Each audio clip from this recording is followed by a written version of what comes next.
Hello everyone, welcome to Kenny's Educare, a group of Kenny Solutions. Today we will be starting with lesson number 18 which is ecosystem. Now what do you mean by ecosystem? अब आपने पढ़ा होगा what does this ecosystem include? अब जो हमारा surrounding है उसको हम क्या बोलते हैं? It is called as ecosystem. And ये इकोसिस्टम के अंदर रहता कौन है? We human beings, plants, animals, different micro organism, we all are included in this ecosystem. Okay, so in this lesson you will be studying about ecosystem in brief. Okay, so let's classify the following into living and non-living factors. ठीक है. C sunlight क्या होता है? Sunlight is living और non living? It is non living factor, right?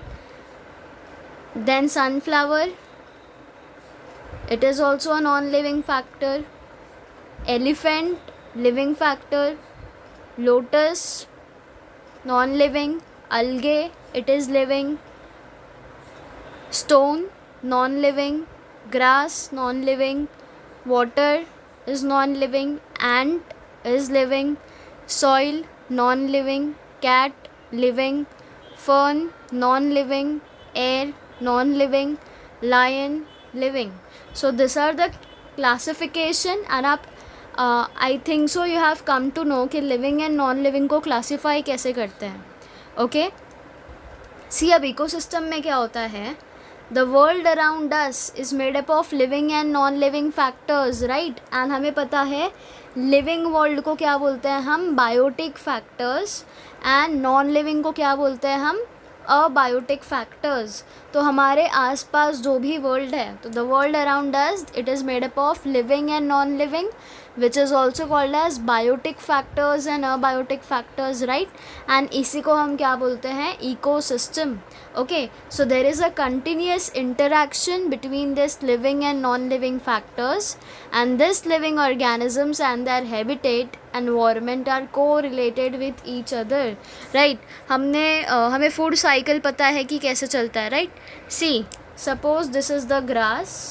ठीक है, grass को हम प्रोड्यूसर बोलते हैं. वाई? बिकॉज ये अपना खाना खुद से बनाता है. ठीक है, अभी ग्रास को कौन खाता है? Grass hopper, right? ग्रास को किसने खाया? ग्रास हॉपर ने. ग्रास हॉपर को कौन खाएगा? बर्ड. बर्ड को कौन खाएगा? ईगल. ईगल को कौन खाएगा? स्नेक. स्नेक को कौन खाएगा? आउल. एंड ये आउल जो है फिर से डिकम्पोज कर जाएगा. डिकम्पोज करना मतलब क्या? आउल को कोई भी नहीं खाता. तो आउल की बॉडी जब उसकी डेथ होती है वो सॉइल के साथ मिक्स हो जाती है एंड देन वो सॉइल को इसेंशियल न्यूट्रिएंट मिलता है which are important for the plant growth. And वो सॉइल से फिर से ग्रास फॉर्म होता है.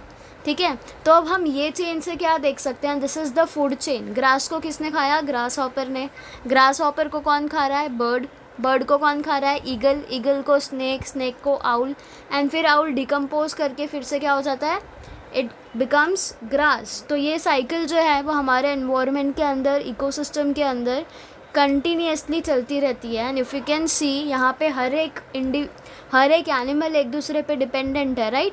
So there is interrelation and there is always interaction between them. Okay, see, living organisms and their habitat environment are correlated with each other, right? The structure which is formed due to this reciprocal relationship is called an ecosystem. तो ये जो structure बनता है because of which this relationship, इसको हम क्या बोलते हैं?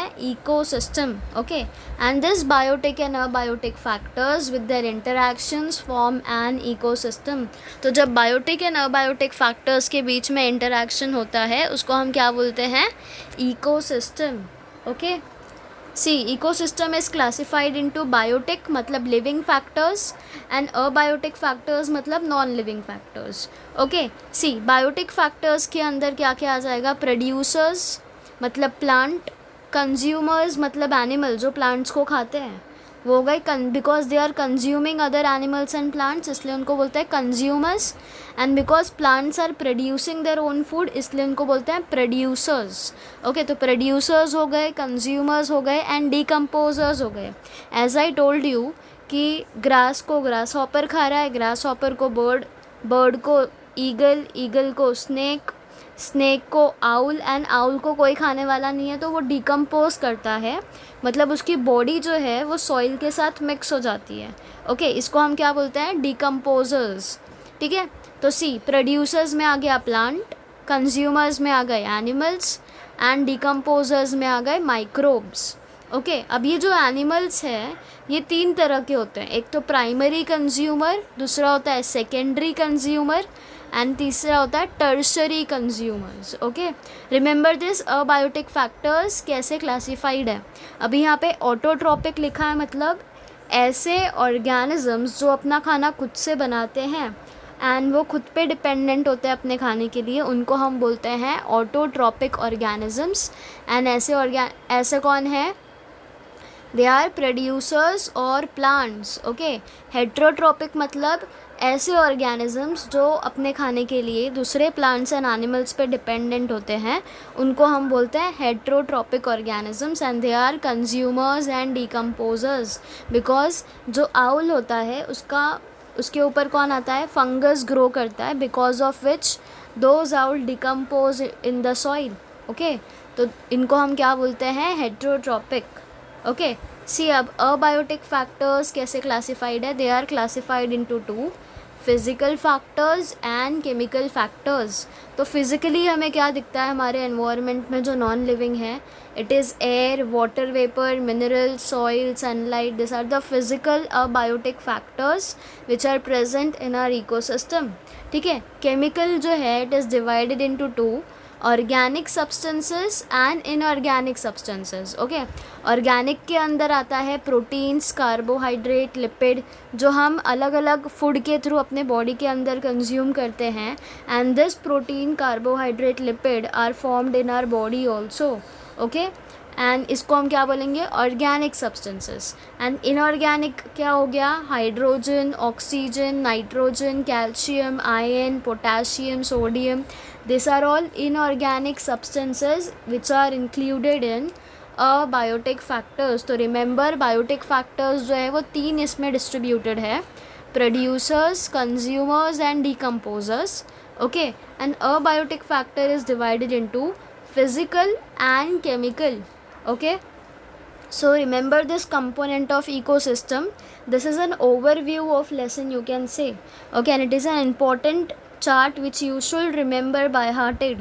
अगर आपको किसने उठा के पूछ लिया कभी भी, तो यू शुड नो कि बायोटिक एंड अबायोटिक फैक्टर्स आगे कैसे क्लासिफाइड है। Okay, this is an important, very important table and it will be used, it is a knowledge which you will use in your 9th and 10th standard also. Okay, this is the basic which you are studying here, so kindly just keep this in your mind कि biotic and abiotic factors आगे कैसे classified है and what are the components of ecosystem. Okay, see do you know the organic substances like carbohydrate, proteins and lipids from dead bodies of plants and animals are converted into inorganic substances. मतलब जो organic substances dead plants and animals के अंदर होती है, जैसे कि carbohydrate, proteins and lipids, वो बाद में किस में कन्वर्ट हो जाती है? इनऑर्गेनिक सब्सटेंसेस में.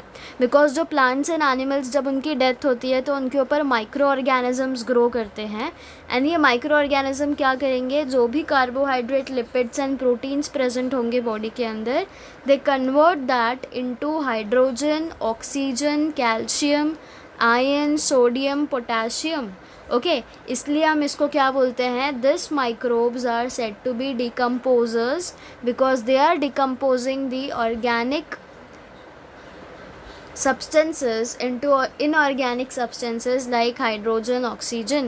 Okay, इसको हम क्या बोलते हैं? Decomposers. Okay, now see what are the structure of an ecosystem. See, living organisms need different types of abiotic factors and they have different capacities to adapt with those abiotic factors, right? हम जो living organism है हमें अलग अलग abiotic factors की ज़रूरत होती है and they have different capacities. अब हम अलग अलग ऑर्गेनिजम्स के साथ या अलग अलग फैक्टर्स के साथ हमारे पास कैपेबिलिटी है कि हम खुद को अडेप्ट कर ले. अडेप्ट करना मतलब क्या? अब सपोज़ आज बहुत ज़्यादा गर्मी है, ठीक है, then too we are adapting to the environment and we are surviving, right. ऐसा तो नहीं हो रहा है कि अगर आज का क्लाइमेट 40 डिग्री सेल्सियस है, ठीक है, तो हम यहाँ पे सर्वाइव नहीं कर पाएंगे. We are adapting to the environment, right.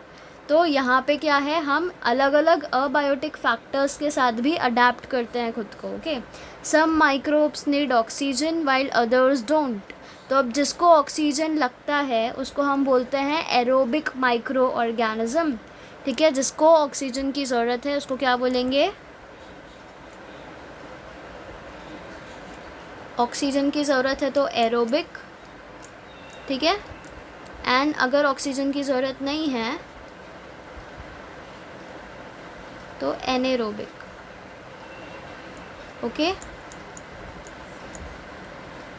Without, remember this 2 point. अगर उसको कोई माइक्रो ऑर्गेनिज्म को ऑक्सीजन की ज़रूरत है तो उसको हम बोलेंगे एरोबिक माइक्रो ऑर्गेनिज्म. एंड किसी माइक्रो ऑर्गेनिज्म को अगर ऑक्सीजन की ज़रूरत नहीं है तो उसको हम बोलते हैं anaerobic micro organism. Okay, remember this much,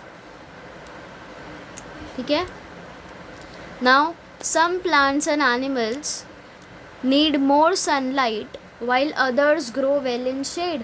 अब यहाँ पे सबकी अडेप्टेशन करने का तरीका अलग है. किसी को सनलाइट की ज़रूरत है, किसी को सनलाइट की ज़रूरत नहीं है, किसी को वाटर की ज़रूरत है, किसी को नहीं है. So there are different types and different adaptation with every organism. Okay, now each and every abiotic factor. अब अबायोटिक फैक्टर्स में याद रखना क्या क्या आते हैं, सारे नॉन लिविंग थिंग्स जैसे कि air, water, soil, sunlight, temperature, humidity. This abiotic factors they affect the biotic factors in the ecosystem. Okay, जो अबायोटिक फैक्टर्स होते हैं वो अफेक्ट करते हैं बायोटिक फैक्टर्स को. And the abiotic factors in an ecosystem decide which biotic factors will survive in it and what will be their number. तो सारा ecosystem किस पे चल रहा है? It is dependent on this abiotic ecosystem. Why? Because ये ही decide करते हैं कि कौन सर्वाइव कर सकता है इकोसिस्टम के अंदर एंड वो कितने नंबर में सर्वाइव कर सकते हैं. Okay, so everything depends on this abiotic factor, ठीक है. So the proportion of abiotic factor in an ecosystem is always changing as biotic factors use और excrete abiotic factors. अब जितना abiotic factors इकोसिस्टम में है वो हमेशा चेंज होता है as biotic factor. Why? Because of the use और excrete abiotic factors के वजह से, ठीक है. Now every biotic factors affect abiotic factors as well as other biotic factors around it. तो जो biotic factors हैं, अब सपोज़ यहाँ पे एक बायोटिक फैक्टर है, this is one of the biotic factor, ठीक है. अब ये biotic factor is going to affect biotic as well as abiotic factor. तो ऐसा नहीं है कि ये बायोटिक फैक्टर है तो it will not affect biotic factor. वो किसको? बायोटिक को भी एंड अबायोटिक को भी अफेक्ट कर सकता है. Okay, every living organism in an ecosystem plays a particular role while living moving in that ecosystem. अब इफ़ यू कैन इमेजिन, अभी जो भी घर में रहते हैं हमारे, our brother, sister, mother, father, right, वो वहाँ पे रह रहे हैं and each one of us play an important role, right. वैसे ही हमारे इकोसिस्टम के अंदर जो भी लिविंग ऑर्गेनिजम्स रहते हैं, जो भी बायोटिक एंड अबायोटिक फैक्टर्स हैं, they each of them play an important role in the ecosystem. अगर इनमें से एक भी गायब होते हैं तो हमारा जो चेन कंटिन्यूसली चल रहा है they will get affected, and indirectly each and every living organism, each and every micro organism will have to suffer because we all are dependent on one another. Okay, see the position of any living organism in context to other living organism and the role it is playing is called as niche. Okay तो जो भी position living organism की होती है दूसरे living organism के context में, उसको हम क्या बोलते हैं? नीच. Okay, example, a sunflower plant in a garden evolves oxygen in the air and provides food and shelter for insects like एंट, हनी बीज एक्सेट्रा. तो जो सनफ्लावर होता है हमारे गार्डन के अंदर वो एनवायरनमेंट के अंदर ऑक्सीजन रिलीज़ करता है and it is also providing food and shelter for insects. अब जो एंट है उनको सनफ्लावर के अंदर से कलेक्ट करना होता है honey, and they take it to their honey bee का छत्ता, राइट, वहाँ पे लेके जाते हैं वो, and they collect that honey from there. तो इनके लिए ये क्या दे रहे हैं? They are providing them food and shelter, right. See यहाँ पे अबायोटिक फैक्टर दिया हुआ है एंड बायोटिक फैक्टर दिया है. तो यहाँ पे सी बायोटिक फैक्टर क्या है? प्लांट होता है, राइट, दे आर प्रोड्यूसर्स. अब यहाँ से जब हीट निकलती है animals consume food from plant, right. Animals को अपना खाना कहाँ से मिलता है? प्लांट से. तो एनिमल्स ने खाया इनको. नाउ दिस बायोटिक फैक्टर, इसके अंदर क्या है? Primary, secondary and tertiary consumers है, राइट. प्राइमरी कंज्यूमर मतलब क्या? सपोज आपके घर में एक सैंडविच है, ठीक है. अब आपके घर में 3 लोग हैं, your mother, your father and your brother, ठीक है. एंड सैंडविच के 4 पीसेस है.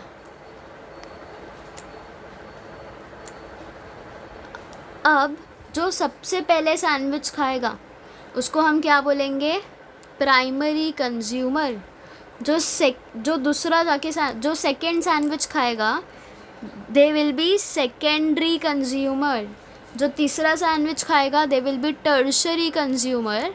एंड लास्ट में अगर आप खा रहे हो तो आप क्या होगे? क्वाटिनरी और एपेक्स कंज्यूमर. ओके, तो यहाँ पे बायोटिक फैक्टर्स में वैसे ही primary, secondary and tertiary consumers होते हैं, ठीक है ना. अब ये जो एनिमल्स हैं इनसे मिनरल्स रिलीज़ होता है when they decompose and they decompose the dead bodies. तो जब ये इनकी डेथ होगी तो क्या होगा? डिकम्पोजिशन प्रोसेस होगा, इनके ऊपर फंगाई आएंगे, माइक्रोब्स आएंगे जो इनके बॉडी को पूरा सॉइल के साथ मिक्स करेंगे, and then that soil will get all the nutrient. And उससे क्या होगा? सी इनके बॉडी पे माइक्रोब्स एंड फंगाई ग्रो किए, एंड इनसे क्या होगा? सॉइल को अबायोटिक फैक्टर्स मिलेंगे, nutrient, solar energy, CO2, nitrogen, water, minerals मिलेगा. एंड फिर से क्या होगा? वो सॉइल पे, न्यूट्रिएंट रिच सॉइल पे फिर से प्लांट ग्रो करेगा. So this is how the interaction is taking place in an ecosystem. तो एट लास्ट क्या हुआ? ये चेन हमेशा कंटिन्यू करेगा. बायोटिक फैक्टर से क्या बनने वाला है? At last abiotic factor, and फिर से वो अबायोटिक फैक्टर से क्या बनेगा? Biotic factor. तो ये चेन इकोसिस्टम में हमेशा कंटिन्यूसली चलता ही रहेगा. And if any of the thing is missing, तो यहाँ पे ये पूरा chain will have to suffer. Suppose यहाँ पे फंगाई नहीं है तो यहाँ पे डिकम्पोजिशन प्रोसेस नहीं होगा. डिकम्पोजिशन नहीं होगा तो सॉइल न्यूट्रिएंट रिच नहीं होगा, एंड सॉइल को अगर न्यूट्रिएंट नहीं मिलेगा तो ये प्लांट ग्रो नहीं करेगा. प्लांट ग्रो नहीं करेगा तो इनको अपना खाना नहीं मिलेगा, राइट. तो this is how each and every one is dependent on each other, ठीक है. एंड ऐसे ही हमारा इकोसिस्टम वर्क कर रहा है. इसलिए अगर कोई भी एक्सटेंट हो रहा है, कोई भी एनिमल एक्सटेंट हो रहा है, कोई भी प्लांट एक्सटेंट हो रहा है, तो हमारे एनवायरनमेंट पे बहुत ज़्यादा इफ़ेक्ट होता है. बिकॉज अगर कोई एनिमल है जो सिर्फ अभी 1 या 2, 1 and 2 नंबर्स में बचा हुआ है, ठीक है, अब उनको खाने वाले भी तो ऊपर कोई होगा, एंड वो भी किसी को खाते होंगे, राइट. तो यहाँ पे अगर वो एक्सटेंट होंगे तो पूरा लाइफ साइकिल जो उनका चलता है, ठीक है, जैसे उनका इंटरैक्शन चलता है वो ही पूरा डिस्टर्ब्ड हो जाएगा. ओके, सो रिमेंबर दिस, कैसे इंटरैक्शन हो रहा है इकोसिस्टम के अंदर. Okay, now can you tell what is the role of microbes in above interaction? अभी आपने पूरा साइकिल देखा कि how interaction is taking in the ecosystem. अब आप बता सकते हो कि इसमें माइक्रोब्स का रोल क्या था. सी यहाँ पे क्या हुआ था,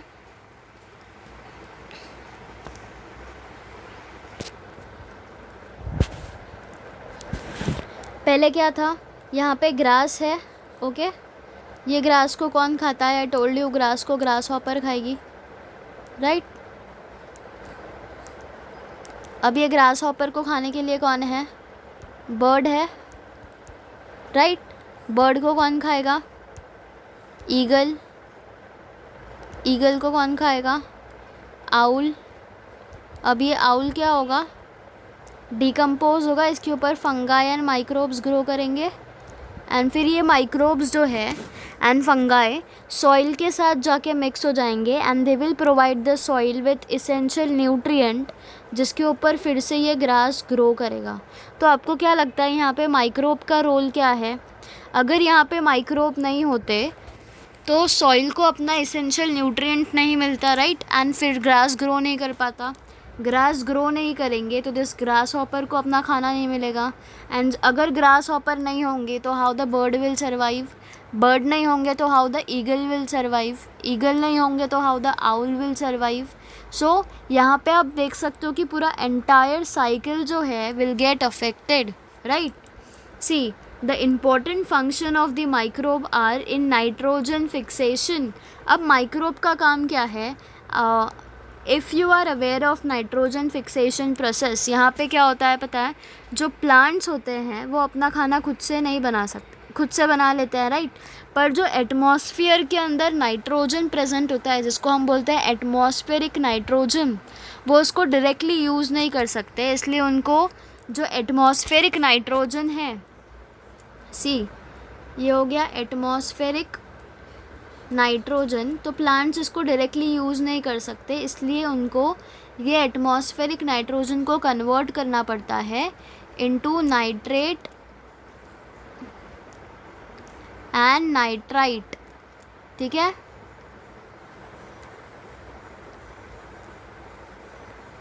नाइट्रेट एंड नाइट्राइट. एंड ये कैसे होगा?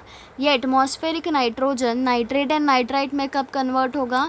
जब यहाँ पे एक बैक्टीरिया सॉइल के अंदर आएगा एंड वो बैक्टीरिया का नाम है राइजोबियम बैक्टीरिया. तो जब सॉइल के अंदर ये राइजोबियम बैक्टीरिया उसको मिलेगा तभी ही ये atmospheric nitrogen nitrate and nitrite में कन्वर्ट हो पाएगा. ओके इसको ही हम क्या बोलते हैं? Nitrogen fixation process. And remember कि यहाँ पे नाइट्रोजन फिक्सेशन प्रोसेस में राइजोबियम एंड जो प्लांट होता है उनके बीच में सिम्बायोटिक रिलेशनशिप होता है. अब सिम्बायोटिक रिलेशनशिप मतलब क्या?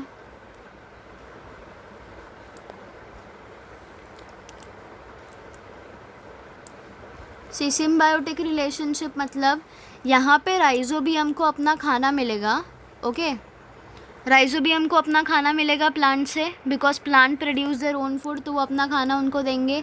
एंड इनडायरेक्टली प्लांट्स को क्या मिल रहा है? राइजोबियम उनको हेल्प कर रहा है एटमॉस्फेरिक नाइट्रोजन को नाइट्रेट एंड नाइट्राइट में कन्वर्ट करने में. इसको ही हम क्या बोलते हैं? Symbiotic relationship, because they both are getting benefited from this process. And ये प्रोसेस का नाम क्या है? It is called as nitrogen fixation process. ठीक है. फिर phosphate solubilization is the another process and plant growth hormone synthesis. This all are the processes which require micro organism. So this are the important functions of microbes which are essential for the better colonization of mangroves. Okay, then recognizing the importance of soil microbes for success of higher plants and overall ecosystem health is the key to success of restoration, right. अभी यहाँ पे देखो, हम plants तो grow कर लेंगे and उसके अंदर हम फर्टिलाइज़र्स डालते हैं, राइट. तो जो फर्टिलाइज़र्स होते हैं यहाँ पे हम दो टाइप के फर्टिलाइज़र्स यूज़ करते हैं, natural fertilizer and chemical fertilizer. Now we all are aware of कि chemical fertilizers are not good for the plants. And indirectly क्या होता है, अगर केमिकल फर्टिलाइज़र यूज़ किया जाएगा तो इनडायरेक्टली हम उसको प्लांट्स को कंज्यूम करते हैं, तो हमारे बॉडी के अंदर वो केमिकल फर्टिलाइज़र के ट्रेसेस आ जाएंगे, right, and that will be harmful for us. तो इसलिए हमें शिफ्ट करना है केमिकल फर्टिलाइज़र से नेचुरल फर्टिलाइज़र में। ओके, नेचुरल फर्टिलाइज़र अभी आप कैसे प्रिपेयर कर सकते हो, जो आपके घर का वेस्ट होता है, फ्रूट पील, वेजिटेबल पील, आप उसको सुखाना सनलाइट से एंड देन उसको ग्राइंड करना, ठीक है। ग्राइंड करने के बाद आप वो पाउडर फॉर्म सॉइल के अंदर मिक्स कर देना एंड सॉइल को पूरा एसेंशियल न्यूट्रिएंट मिल जाएगा and that will just help the plant to grow faster because that will provide the soil with all the nutrient which it needs for the growth. Okay, and इसलिए हमें soil में जो भी microbes चाहिए, as I said, एक तो rhizobium nitrogen fixation में जो हेल्प कर रहा है, it is an important process because अगर वो प्रोसेस नहीं होगा तो प्लांट आगे कुछ भी नहीं कर पाएगा and the plant will eventually die. तो सॉइल माइक्रोब्स का इम्पोर्टेंस रिकॉग्नाइज करना इज़ द की, ताकि हम फिर से जो हमारा इकोसिस्टम है उसको फिर से रिस्टोर कर पाए, सब फिर से पहले जैसे अच्छा कर पाए। Okay, now second question which is given is how do producers obtain abiotic factors. Producers मतलब प्लांट, तो अब ये प्लांट्स सनलाइट, टेम्परेचर, ये सब अबायोटिक फैक्टर्स जो है उनको कहाँ से मिलते हैं। तो see, the producers obtain the abiotic factors through biotic factors itself. मतलब जो प्लांट्स हैं उनको जो नॉन लिविंग ऑब्जेक्ट्स है या ऑर्गेनिजम्स है वो कहाँ से मिलते हैं, बायोटिक फैक्टर्स से ही। Now producers are those organisms that can prepare their own food such as plant, right, which prepare their own food through photosynthesis process.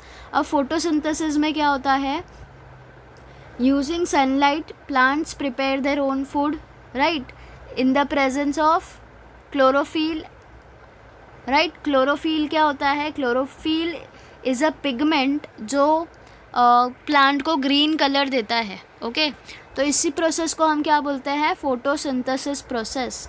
And producers are biotic factors, मतलब ये कैसे होते हैं, they are living factors and they are directly dependent on abiotic factors, right. Because अगर plants को sunlight नहीं मिलेगा, हवा नहीं मिलेगी, विंड नहीं मिलेगा, टेम्परेचर नहीं मिलेगा, तो this biotic factors will eventually die, right. तो this producers will obtain this abiotic factors in the form of sunlight, water, wind, right? For example, plants obtain abiotic factors such as sunlight, water and carbon dioxide and in return liberate the oxygen and food. तो plant ये सारी चीज़ें use करेगा, sunlight, water, carbon dioxide, and क्या देगा हमें, it will provide us with our life saving oxygen and food, right. तो plants are that much important to us. तो जब तक प्लांट्स होंगे तब तक हमें ऑक्सीजन मिलेगा एंड तब तक ही ह्यूमन लाइफ चलेगी। But I think so people nowadays have forgotten this thing and सब प्लांट्स को कट करते जा रहे हैं। And if we seriously think into this matter, तो यहाँ पे अगर देखा जाए, plant are giving us with the oxygen and अगर ऑक्सीजन नहीं होगा तो हम ह्यूमन बीइंग सर्वाइव नहीं कर पाएंगे, राइट। तो is it a sensible question or is it a good thing to cut all the plants, right? Because जब तक plants होंगे तब तक हम human being survive कर सकते हैं, not beyond that.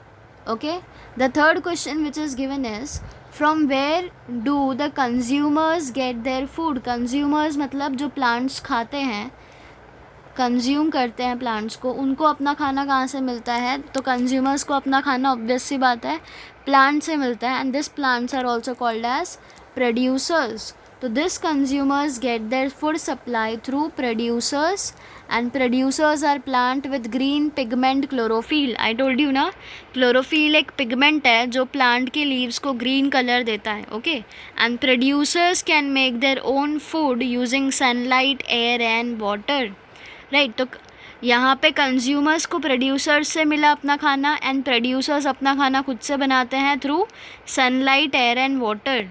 Okay, now see, Most of the ecosystem are complex and there is a tremendous quantitative and qualitative varieties of species in them.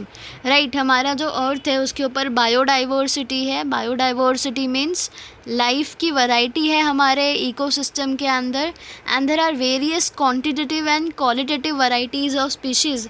Millions of species are available on our planet, right? And in ecosystems of tropical country like India, few species of living organisms are found everywhere in large number, right? कुछ ऐसे species है जो बहुत ज़्यादा large number में हर एक जगह पर मिलते हैं. And this remaining species of plants and animals are found in small number. Some species are very few in number, some are very large in number, some are found in small numbers. Okay, now variety of ecosystem is found on earth. As I said, earth के ऊपर बहुत ज़्यादा biodiversity है, life की variety, right. Each place has a different ecosystem. Example, अगर आप जाओगे किसी नए जगह पर तो आप देखोगे वहाँ पे अलग अलग टाइप के ओशंस है, रिवर्स है, पॉन्ड्स है, फॉरेस्ट है, राइट. तो हर एक प्लेस पे एक अलग इकोसिस्टम डेवलप्ड है. And this type of ecosystems are found according to the size, place, climate, types of plants and animals. Okay, main types of ecosystem are found in biosphere. तो जो main types के ecosystems है वो कहाँ पे मिलता है हमें? They are found in the biosphere and their specific function continues according to the environment. तो वो अपने एनवायरनमेंट के अकॉर्डिंग अपना फंक्शन परफॉर्म करते हैं. Okay, though this ecosystems look independent and different, they are link to each other directly और indirectly. ये जो सारे इकोसिस्टम है अलग अलग स्टेट के अंदर भले ही वो अलग दिखते हैं but they are connected to each other directly और indirectly. Okay, therefore we cannot separate the small ecosystem from each other but can classify them according to their functions. Okay, तो अब जो उनके functions हैं, the based on which we will classify them, we will start with this in the next lecture. And we will also study about plant biomes, then we will study about various ecosystems. Okay, and then about industrialization, traffic, tourism, urbanization, large dams, wars. Okay, and this we will continue in the next lecture. So for today we are done with the lesson. Thank you everyone.